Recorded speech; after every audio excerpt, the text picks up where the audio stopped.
Përshëndetje të nderuar miq, ditën e sotme Presidenti i Republikës Bajram Bekaj ka dekretuar datën 9 nëntor për zgjedhjet e pjesëme lokale në Tiranë, por edhe në 5 bashkitë e tjera. Po përgjithua një bisedë për datën e zgjedhjeve, debatin qoftë se duhet ta shpalte apo jo edhe për Tiranën, për kandidatët në Partinë Demokratike dhe si e gjejnë këto zgjedhje opozitën. Kam kënaqësinë që të kem të ftuar zonën Adriana Kalaja, aktiviste, avokate, antare e Këshillit Kombëtar të Partisë Demokratike dhe kryetare e gjykatës së apelimit. Zoja Kalaja, përshëndetje dhe faleminderit shumë. Faleminderit për ftesën. Përpara se sa të zhvillojmë bashkë bisedën, po bisedoja me një kolege dhe i thash që kam të ftuar zonën Kalaja për ta nisur me një batutë. Edhe më tha që pyete kujt doja vendos të parin tritolin qoftë se zgjidhet kryetare të bashkie. Nëse do zgjidhem kryetare bashkie, Kullës Armando Lilos që është në qendër të Tiranës, ose që quhet ndryshe Syri i Tiranës. Zonja Kalaja, për të rikthyer tek normalizacioni. Do t'ju jap argumentat, se është mirë që t'ju jap argumentat. Së pari, aty ka ndërtim pa leje dhe ajo çfarë është më e rëndësishme, vetë ndërtimi është në kundërshtim me dispozitat ligjore se qartazi është pastrim i produktit të veprave penale. Ndërkohë që ka probleme të rënda me të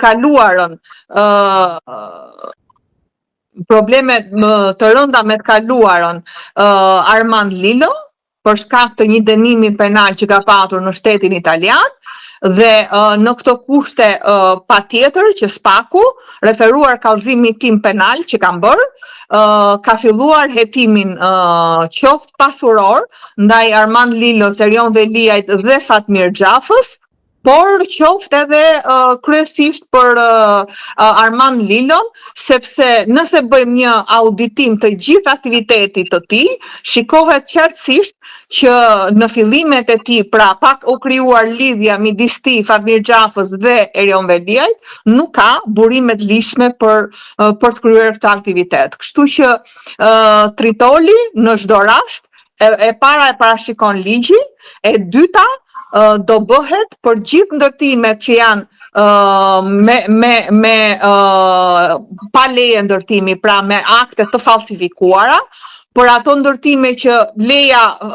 formalisht mund të jetë e rregull, por janë ndërtime të cilët kanë dëmtuar trashëgiminë kulturore të Tiranës dhe unë në të njëjtën frymë me 2022-shin duhet që patjetër Tirana t'i kthehet identitetit të saj, t'i kthehet historisë së saj, patjetër dhe zhvillimit, dhe në gjithë botën zhvillimi bëhet duke u hapur hapësira e Tiranës përtej asaj qendre historike, të cilën e gjithë bota në fakt e investon për të mbetur e tillë, sepse edhe një turist që vjen nuk vjen për të parë një kull, po të vjen për të parë historinë e Tiranës e të Shqipërisë. Po duket sikur do jenë shumë, po e vazhdoj këtu, nuk po i kthejmë në data për shkuar më pas te një koment për datën, por duket se kur do keni shumë punë, se nuk besoj se është vetëm një objekt. Jo, ka shumë, patjetër, dhe madje një ndërtues mund të ketë shumë objekte, dhe ne nuk kemi asgjë personale me askënd, unë personalisht, sepse është ideja ime, por me fenomenin që tashmë jo vetëm është bërë gangrene Tiranës, por po ta shikoni nderuar, është pjesë kryesore e bisedimeve, qoftë në departamentin amerikan të shtetit, midis zotit Altin Dumani dhe përfaqësuese të departamentit, por edhe në 3 takimet që ka bërë, e ngarkuara me punë në ambasadën amerikane në Tiranë, qoftë me ministrin e drejtësisë, qoftë me ministren e brendshme, por edhe në takimet e radhës me funksionar zyrtar të lartë të qeverisë, ka theksuar faktin se është prioritare lufta ndaj karteleve të drogës, lufta ndaj krimit organizuar dhe sidomos pastrimi i produktit të veprave penale, ose siç në jargonin e ditës themi pastrimi i parave të pista, e cila sipas po auditimeve apo investigimeve të raporteve ndërkombëtare, vetëm në Tiranë është 60% e këtij investimi i cili nuk mbulohet me burim të lishëm, apo një problem tjetër edhe më i madh është se një pjesë e madhe e parave që kalojnë në sektorin e ndërtimit janë jashtë sektorit bankar. Kështu që ky është një problem i madh, problem që tashmë me përfatin ton të mirë, ka trokitur edhe në dyert e Europës, sepse ato asnjëri nuk e vret mendjen se çfarë vuajnë dhe çfarë kalojnë qytetarët, qoftë të Tiranës, qoftë të Shqipërisë. Po ky është një problem i madh, kjo nga që tani tashmë po vërtetohet qartësisht lidhja e qeverisë me bandat kriminale, por mbi të gjitha, ndryshe nga gjithë qeverisjet pas viteve 90, sot organizatat kriminale janë në kuvend, janë në qeverisje, janë në pushtetin vendor. Kështu që unë them që duhet një punë shumë e madhe, jo vetëm për kullat, po për të shëmbur me tritol, ato fijet që lidhin gjithë patronazhimin e shtetit shqiptar, ato fije dhe ato para që nëpërmjet pastrimit në kullat e ndërtuara në kundërshtim me ligjin, përdoren për bler zgjedhjet e radhës. Zonja Kalaja, a keni pika të tjera pra kush janë shtytat të tjera ndoshta më ose kaq radikale sa kjo e tritolit? Pra qyteti, si në gjykimin tuaj, ka nevojë për një kthesë të fortë, por kush janë shtytat tjetër? Unë në fakt, kur kam propozuar tezën e tritolit, ka qenë një nga 3 tezat kryesore, sepse unë kam edhe në datën e vet ofrimit ndaj zotit Berisha, përveç se kam një program të qartë se si do fillojmë, sepse nuk mund të ndryshohet Tirana për një vit e gjysmë, po se si do fillojmë hapat për të ndryshuar Tiranën, për të krijuar kushtet si një platformë shumë e mirë edhe për zgjedhjet e 2027-s që do zhvillohen në Tiranë, dhe nga ana tjetër unë në 3 pikat kryesore të programit tim kisha dhe tritolin, por kjo nuk ishte pika kryesore dhe vetme, pavarësisht se kështu interesonte qoftë pushtetin, po qoftë dhe pjesës së krimit organizuar apo të oligarkëve që preken nga ky propozim. I nderuar, neni 199 fraksioni i kodit penal e ka të parashikuar qartasi se si veprohet me një ndërtim të palishëm, se si veprohet me personin që ka bërë ndërtim të palishëm, pra ka dhe ndjekje penale, së është kriminalizuar ndërtimi i palishëm ose ndërtimi pa leje, dhe ndërkohë po kodi penal ngarkon me përgjegjësi penale çdo person që ka abuzuar, qoftë në nxjerrjen e lejes, qoftë në miratimin e lejes, dhe në rastin që nesër për shembull një objekt i cili nuk vërteton burimin e lishëm të parave, nuk është nevoja të shëmbet, pra nëse nuk është në një vend që ka qenë teatri kombëtar për shembull, ose ato vilat e bukura që kanë qenë të Tiranës në atë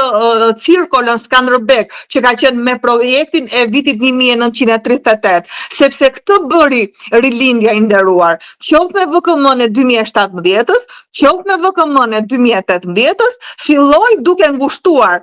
zonën historike të Tiranës, duke i lejuar hapësirë ndërtimeve pa kriter, betonizimit të Tiranës, të cilët ne në fakt po e vuajmë sot, ndërkohë që paralelisht me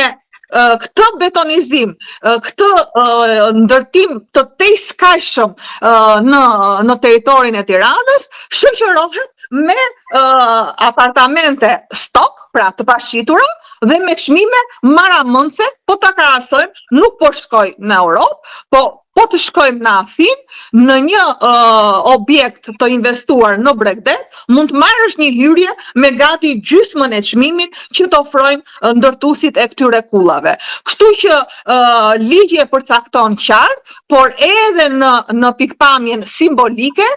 tritoli tregon se ti nëpërmjet zbatimit të ligjit, nëpërmjet dëshpushmërisë së akteve kriminale dhe korruptive, ti do pastrosh Tiranën, sepse siç e thash, është një rreth i mbyllur vicioz nga ndërtuesi tek zyrtari dhe tek patronazhisti për të patronazhuar blerjen apo orientimin e votës, për cilat në fakt duhet ketë edhe veprime drastike në kushte emergjente dhe veprimet duhet jenë emergjente dhe radikale. Dhe unë mendoj se është koha që ne t'i marrim këto veprime. Çfarë kanë qenë tjetër dy shtyllat e tjera të programit tim? Ka qenë propozimi i referendumit lokal. Ne kemi shumë të nevojshëm që qoftë Tirana, qoftë bashkitë e tjera, duhet të kenë me ligj mënyrën se si bëhet referendumi lokal. Nuk po shkojmë ke mënyra se si bëhet për shembull në Zvicër. Në Zvicër çdo lagje për çdo lloj investimi, edhe pa prekur banesat reale aktuale, bëhet referendum. Pra banorët e zonës duhet të shprehin mendimin e tyre. Dhe unë mendoj se Tiranës në këtë gjendje alarmante që është, i duhet patjetër një ligj për referendumin lokal, ku qytetarët e saj të shprehin vullnetin e tyre të lirë se si e duan Tiranën sot dhe se si e duan Tiranën për brezat e ardhshëm. Ndërkohë që pika e parë, pra nëse vinte pika e dytë referendumi dhe tritoli i treti, kam thënë është emergjencë, jo vetëm lokale, po kombëtare, për të dhënë shembull edhe në pushtetin qendror, po edhe në bashkitë e tjera, rikthimi i zbatueshmërisë së ligjit. Ne kishim një bashki prej 10 vitesh, shkelje flagrante, korrupsion i lartë, tendera pagar, miq afër kryetarit apo familjes së tij që përfitonin çdo gjë, dhe në një kaos të tillë të paprecedent, ne kishim një kryetar bashkie që punën e tij na e reklamonte me CD, që punën e tij na e reklamonte sikur po mbillte pemë në Tiranë, ndërkohë që rezultonte në Austri apo në Shtetet Bashkuara të Amerikës, dhe gjatë gjithë periudhës deri me datën 10 shkurt që është ndaluar, ai nuk ka guxuar të bëj një konferencë me gazetarët. Atëre, zbatimi i ligjit do t'jetë prioriteti imi, pra rikthimin e zbatimit të ligjit. Po të marr vetëm një rast, një rast që preket edhe nga njerëzit, po themi tenderat. Tendrat duhet jenë publik të hapur, që njerëzit të shikohet se si merret vendimi për tendrat. Po nuk bëheshin tendrat të hapur, sepse tendrat ishin të paracaktuar, sepse Shkëlqim Fusha duhet merrte 70% të tendrave të Bashkisë Tiranë, e të gjithë oligarkët, të cilët një pjesë e tyre në fakt janë edhe me mas sigurimi bashkë në gjykim me Erion Veliajn. Kështu që unë mendoj se Tirana ka nevojë për një program të qartë, Tirana ka nevojë për një program që t'i sigurojë gjërat bazike qytetarëve të saj. Mos harrojmë se janë investuar nga Bashkia Tiranë 200 milion euro për ujësjellsin, pra për një diçka jetike të qytetarëve që është ujë, dhe ne sot jemi në 2025 që kemi probleme të theksuara me ujin. Ndërkohë ka probleme shumë të rënda në zona të caktuara, nuk ka çerdhe, nuk ka kopshte, nuk ka shkolla publike, ndërkohë që prindrit e tyre e kanë të pamundur të çojnë fëmijët, t'i marrin, t'i presin, sepse edhe largësia është kriter më vete, për sa kohë që nuk e kanë në zonën ku banojnë. Kjo shtohet pasaj edhe si pasojë e një trafiku nëpër masa të jashtëzakonshme. E shikoni se një herë po të bie shi në Tiranë, këtu bëhet nami, pra gjatë gjithë kohës që nuk ka shi, nuk punojnë institucionet në varësi të bashkisë, megjithëse ka 12.000 punonjës, po ka 12.000 punonjës, përveç se marrin pagën në mënyrë abuzive, pra nuk janë në vendin e punës që duhet jetë, po nga ana tjetër të paktën duhet punohet për gjërat më bazike që ka Tirana. Ne nuk kemi nevojë që një analist i pushtetit të figurojë si hidraulik tek ujësjellsi apo në institucione të tjera. Për trafikun, për këtë se nuk po e zë me gojë me tramvajin që premtoi Basha, por ndoshta ka rreth kohë për metro. Jo, unë në fakt, ajo nuk tani të gënjejmë edhe veten edhe publikun, sepse ne duhet jemi me këmbë në tokë. Ka dy probleme shumë të rëndësishme që unë e thash. E para ka një problem madhor që çfarëdo programi brillant që të kesh, nuk mund ta lançosh apo ta zbatosh për një periudhë, një vit e gjysmë, që është problem shumë i rëndësishëm. Pastaj mos harrojmë nderuar që ka edhe një kriter të rëndësishëm brenda bashkisë për të mos folur pastaj bllokimin që në momente të caktuara mund ta kesh nga qeverisja, por e keni menduar që do keni kryeministri Rama? Patjetër që e kam menduar, por Bashkia e Tiranës ka një buxhet të mjaftueshëm, pra është gati me buxhetin e të gjithë bashkive të Shqipërisë dhe nëse ky buxhet që për mua është goxha i lartë, nëse administrohet në respektim të ligjit, unë mendoj se edhe me blokadën që do t'i bëj qeveria dhe kjo është e sigurt, mund t'ja dalësh që ti të zbatosh gjithë prioritetet. Në këndvështrimin tim, më e rëndë se blokada e qeverisë Rama 4 është blokada e Këshillit Bashkiak, e cila në shumicë është e mazhorancës dhe për propozime apo ndryshime ligjore të rëndësishme në interes të publikut për asistencën sociale që ne vazhdojmë të tallemi me njerëzit duke i dhënë 80.000 lekë të vjetra apo shumë problematika të tjera, dashje pa dashje do kalosh në votim në Këshillin Bashkiak. Kështu që unë mendoj se këto janë gjëra që te kalohen, këto janë gjëra që te kalohen sepse unë do vijoj edhe nesër që t'jem në krye të kësaj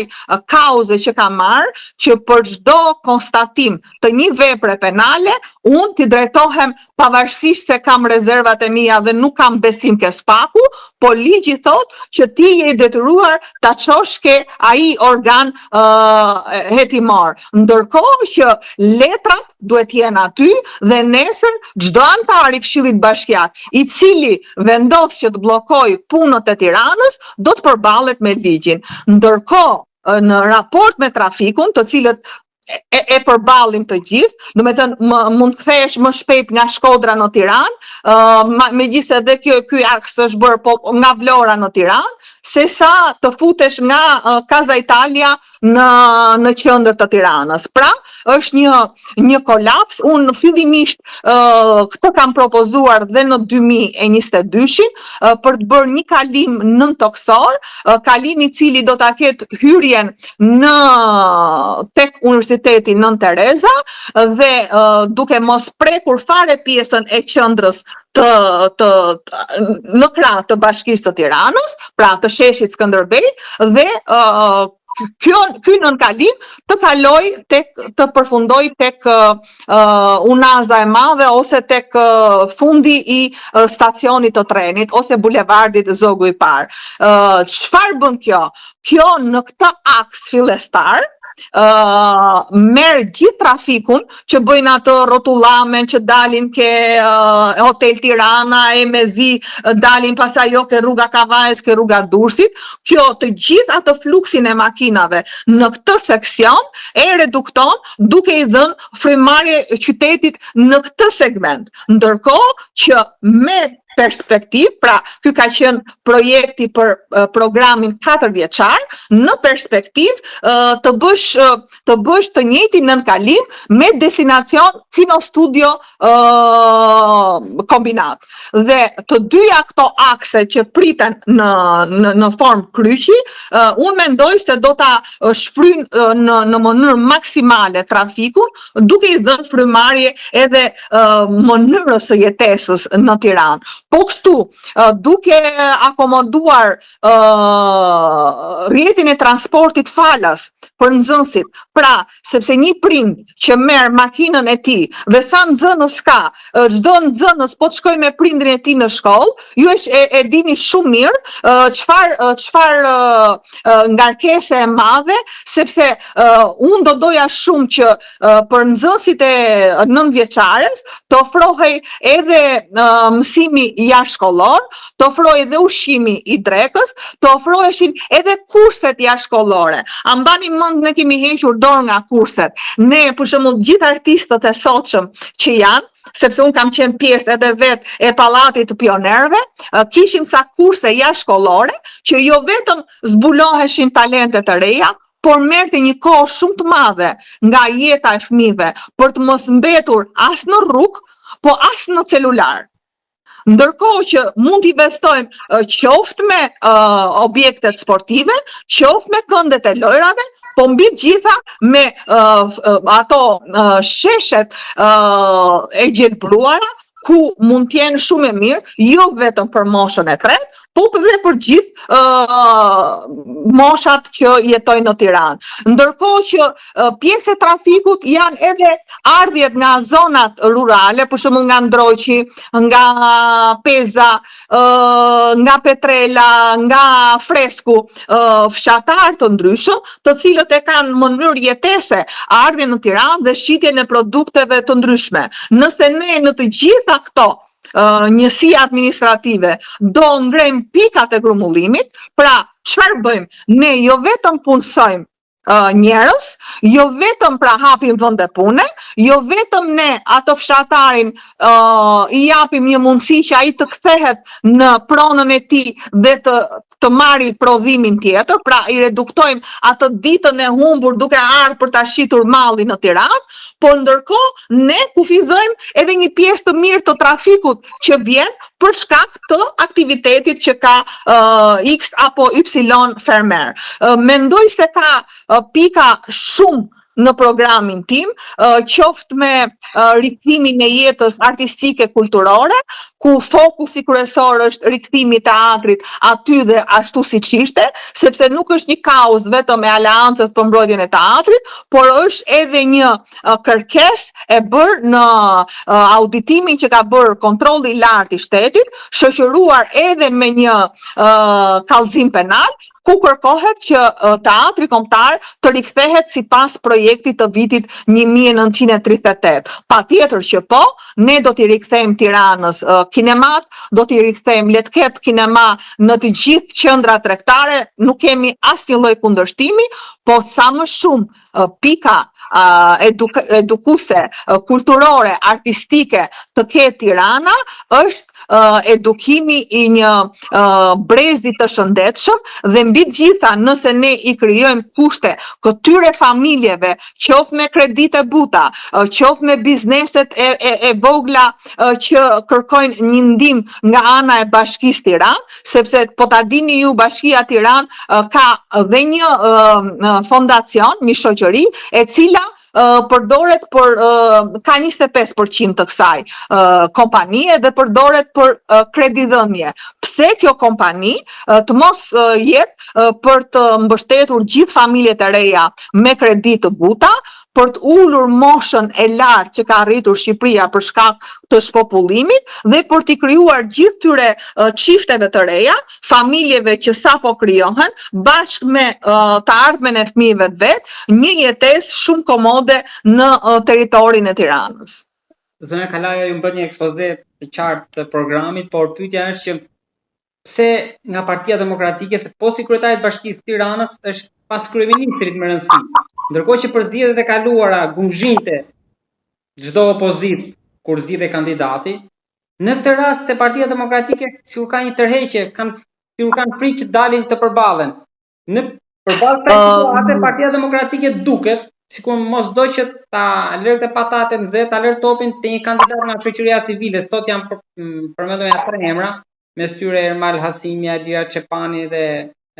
dikush tjetër. Por pra te ky komisioni, përveç këtyre, ju keni pas edhe ju ndonjë bisedë me këtë komisionin që ka ngritur zoti Berisha? Jo, ky grupi negociator, për hir të vërtetës, unë e konfirmova dhe në fakt ky është një lajm abuziv që ka dalë në media dhe nuk ka asnjë emër të propozuar nga grupi negociator apo të rënë dakord nga grupi negociator. Unë kam ofruar vet kandidimin, madje për thënë që kam qenë e para që kam ofruar kandidimin për shkak edhe të parashikimeve statutore, sepse unë si kryetaria e gjykatës Partisë Demokratike duhet të jem unë e para që respektoj ligjin dhe statutin. Me statut mua më takon kandidimi për sa kohë që unë kam marrë në primaret, pjesë në primaret e 2022-shit. Pra jemi në të njëjtën mandat, koha nuk e lejon Partinë Demokratike që të bëj primare të reja, edhe në aspektin formal, pra unë kam treguar konsekuencë dhe gatishmëri si në 2022-shin, qoftë dhe në 2025-ën, që një pjesë e kandidatëve që në këndvështrimin tim mund të ishin potencial për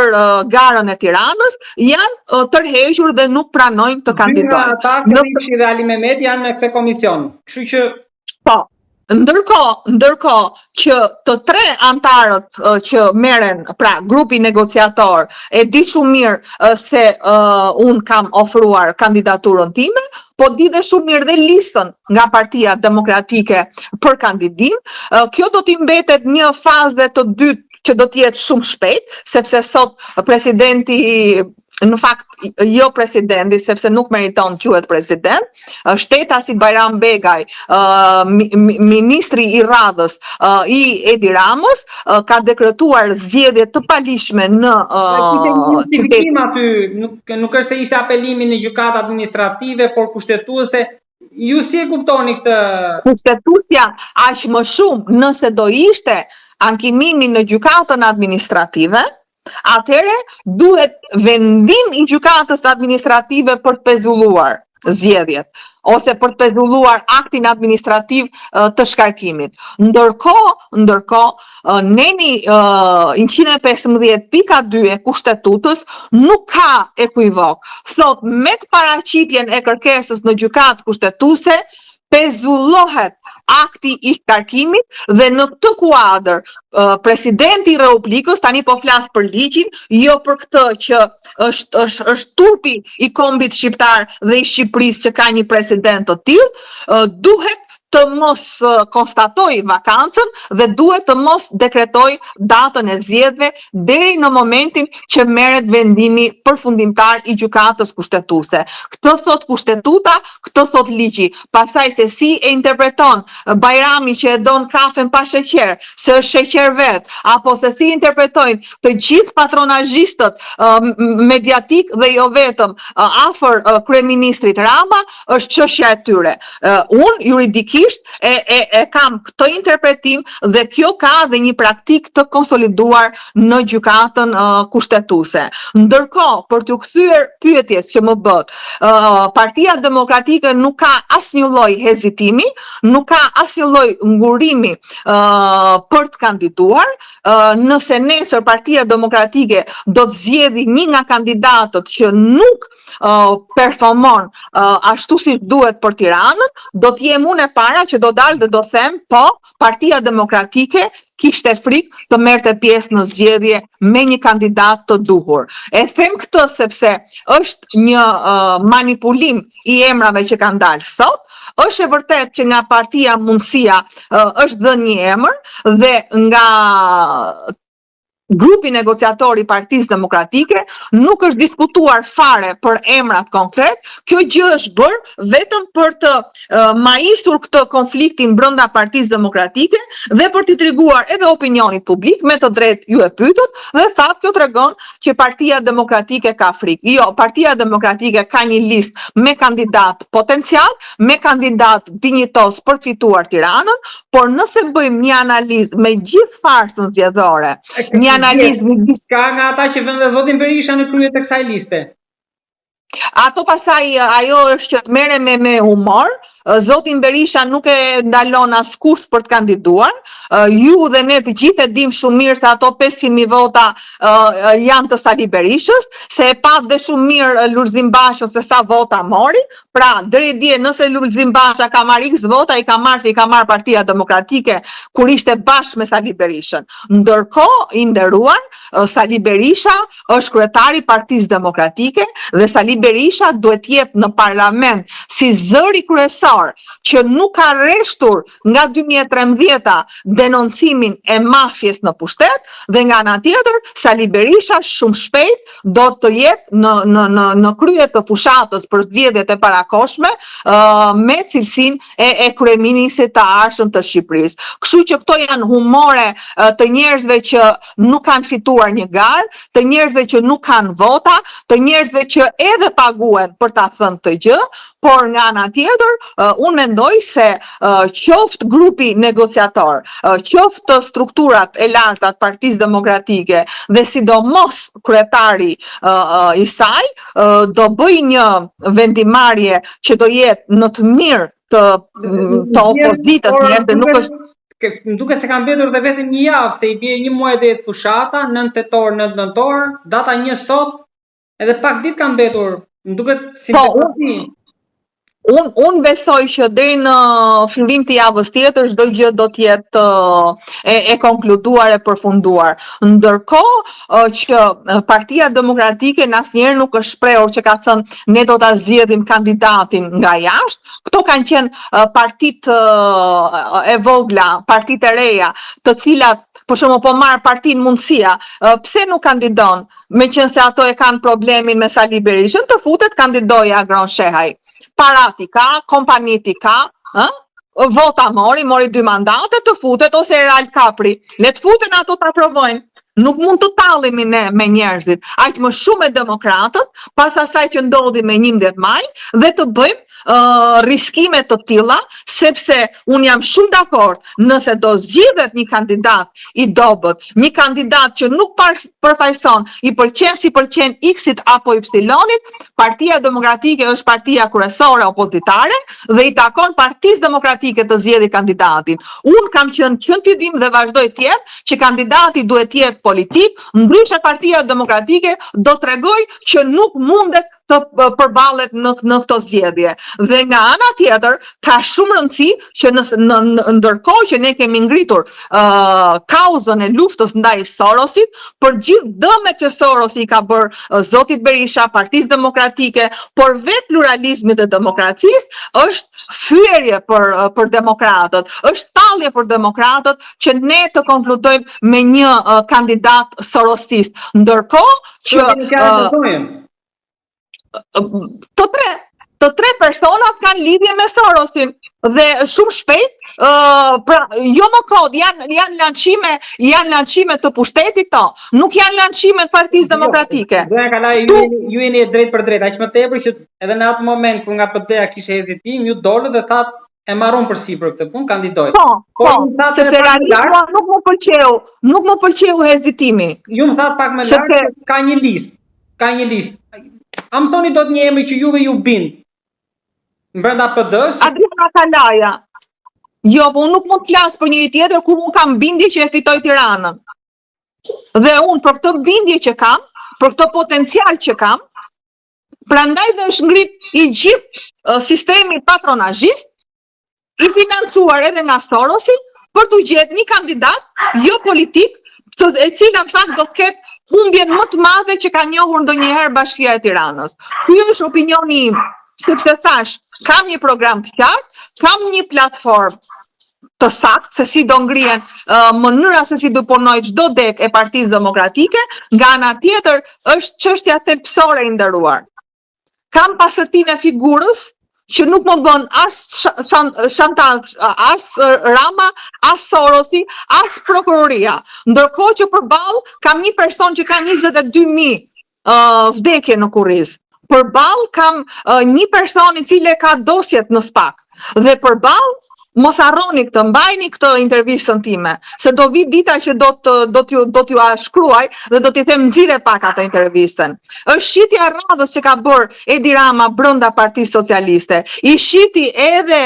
Manas Arliun, edhe Ballukun. I shiti për amnistin e karrikes vet, sepse ai është i gatshëm të shesi dhe fëmijën e vet për të ruajtur postin që ka. Kështu që këto të dyja ju hodhën tregut, sepse ai gjithmonë kur shpreh mbështetjen më të madhe, është momenti që ai ka përgatitur ekzekutimin tënd. Dhe ditën që Edi Rama propozoi emrin e Manas Arliut, ju e pat vetë se si ndryshoi në fytyrë Manas Arliu. Pra nuk e priti fare mirë dhe nuk kishe entuziazmin, i hoqi dhe imunitetin e deputetit dhe e ka bërë gati për ta çuar në SPAK. Ndërkohë, vendosja e Belinda Ballukut në krye të fushatës elektorale të Partisë Demokratike është hapi i parë që afron Belinda Ballukun me SPAK-un, sepse jo vetëm që unë deri më sot që flasim kam depozituar 6 kallëzime penale ndaj Belinda Ballukut, por ajo e di shumë mirë që në hapin më të vogël jo vetëm do denoncohet, por dhe do kallëzohet në SPAK. Do thoni ju çfarë bëri SPAK-u se s'ka bërë asgjë. Shumë shpejt do t'i shikoni se si do ndryshojnë gjërat, se si do ndryshojë dhe situata në SPAK dhe kudo. Prandaj them që ka shumë rëndësi se kush është figura përballë njerëzve të korruptuar, njerëzve që kanë marrë 22.000 jetë qytetarësh shqiptar, njerëzve të cilët kanë bërë namin me parat dhe pronat publike, ndërkohë që unë e kam bërë të hapur publikisht sfidën time që më gjeni 1 lek të vjetra që unë kam abuzuar me parat dhe pronat publike dhe unë jap automatikisht dorëheqje nga të gjithë funksionet e mia, qoftë si aktiviste, qoftë si në strukturat e Partisë Demokratike. Zonja Kalaja, kam një pyetje të fundit. Nuk e di e keni lexuar postimin e Erion Veliajt para pak orësh ku flet për përgjimen postimin e tij për koloni penale, por edhe vetë zeza mbi drejtësinë. Por kjo kolonia penale më shumë dhe shiko, Erion Veliaj nuk besohet sot të flasi për asnjë lloj akuze ndaj sistemit të drejtësisë, po flas akuzë politike. Sepse në pikpamjen ligjore, unë e kam thënë, siç e kam thënë dhe që Erion Veliaj duhet thritur në Këshillin Bashkiak dhe duhet pyetur, dhe këto donin ta bënin me shkelje dhe e bën me shkelje, ndërkohë që në aspektin ligjor është e drejtja e Erion Veliajt të ngrej gjithë pretendimet e tij ndaj këtij procesi. Se për mua, Veliaj sot po gjykohet dhe do dënohet për 100% e krimeve dhe të korrupsionit që ka bërë në Tiranë. Ndërkohë që nuk i takon politikisht të sulmoj drejtësinë, përsa ko një pjesë e madhe e atyre gjyqtarëve prokurorëve kanë kaluar me firmën e Erion Veliajt dhe për këtë ka fakte dhe prova plot, po mos t'i vym, po të marrë vetëm rastin e Roland Ilias, që ishte kryetari i vettingut i shkallës parë dhe ka qenë kandidat i G99-s me Erion Veliajn dhe shumë lidhje të tjera me Klotilda Bushkën, me mënyrën se si u kap KLP-ja, KLG-ja, emrimet e tjerë. Ndërkohë, po kështu Erion Veliaj, deri në momenti që u ndalua dhe arrestua, tha që këto janë kolegët e mi. Mbështesim SPAK-un, SPAK-u ka bërë një punë të mirë dhe të mos harrojmë protestën që Erion Veliaj me Donald Lund dhe disa pseudo palacho aktor që shitën teatrin kombëtar, bënin protest përpara Kuvendit Shqipërisë që të miratohej ligji për reformën drejtësi dhe të gjithë ligjet e tjera në zbatim të tij. Kështu që unë mendoj që ai është në të drejtën e vet të shprehë çati doj qefi atit apo ku ai është kelur në kallo, por e kam thënë pa u arrestuar Erion Veliaj. Sepse mbani mend që ka dalë në një event Edi Rama në krah të Erion Veliajt dhe që tha Shqipëria duhet të ndjeki rrugën e Tiranës, se Tirana tha është lokomotiva e zhvillimit, pra duke i bërë elozhe, ndërkohë që ne i dinim konfliktet e brendshme. Dhe çfarë ndodhi? Një muaj mbas këtyre elozheve, Kjo ishte për vitin e ri në një takim me Kokshin me Fidel Yllim. Ashtu. Një muaj mas kësaj, Erion Veliaj u shoqërua dhe u arrestua me vendimin e gjykatës. Ndërkohë të njëjtën gjë bëri edhe me Manasërliun, edhe me Ballukun, pra është pakti radhës që Edi Rama bën me Spakun për të amnistuar pozicionin e tij si kryeministër i vendit. Në moment që Edi Rama të mban afër, të lartëson, të jep edhe poste, ky është momenti që ti duhet të ruhesh nga pabesia dhe dinakëria e tij dhe prova ka plot, sepse ka prova dhe nga ata që kanë pranuar negociatat dhe pastaj në gjykat ka ndodh tjetra, po ka patur dhe nga ato që kanë pranuar negociatën për tu dorëhequr apo për tu shkarkuar, dhe ndërkohë ka filluar dhe procesi penal. Kështu që unë mendoj që Edi Rama, për shkak edhe të ndryshimeve gjeopolitike, sidomos ato që po ndodhin në Shtetet Bashkuara të Amerikës, të luftës që ka bërë Sorosi, presidenti Trump ndaj Sorosit, pra që ka shpallur një luftë pa kompromis ndaj Sorosit, mendoj se kjo është betejë e fundit Edi Ramës si kryeministër, dhe këto janë fakt tentativat e fundit e një bishe që po jep shpirt, siç është Sorosi me tentakulat e tij,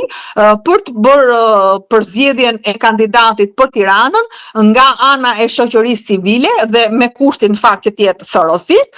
me qëllim që të vazhdoj ajo politika që në fakt Sorosi e ka patur deri në 2021, që kishte nën komando edhe opozitën e drejtuar nga Lulbasha, po edhe mazhorancën e drejtuar nga Edi Rama. Ka humbur se kemi parë fare, është dukur. Kush? Basha. Po ai dëgjojnë qikanën, personi që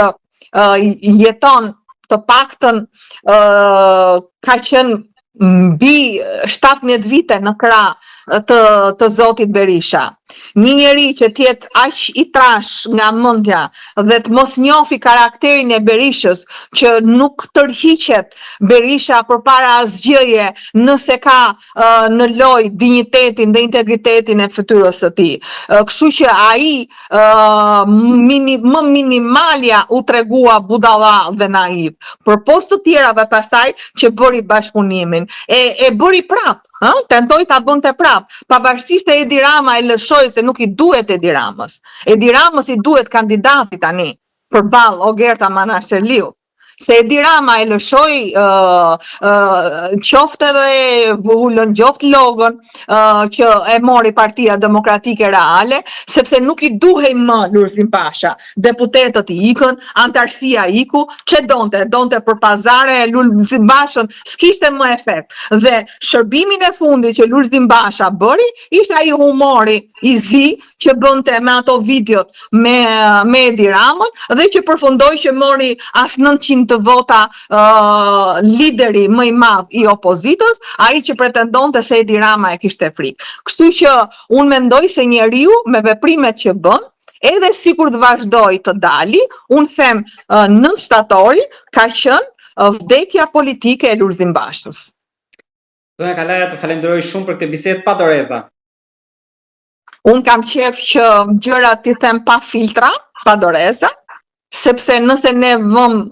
filtra në gjërat që ndeshim, në gjërat që na ndodhin, po dhe në gabimet që kemi bërë, ne kur nuk do dalim mbi ato dhe kur nuk do shohim çfarë do bëjmë nesër. Kështu që patjetër,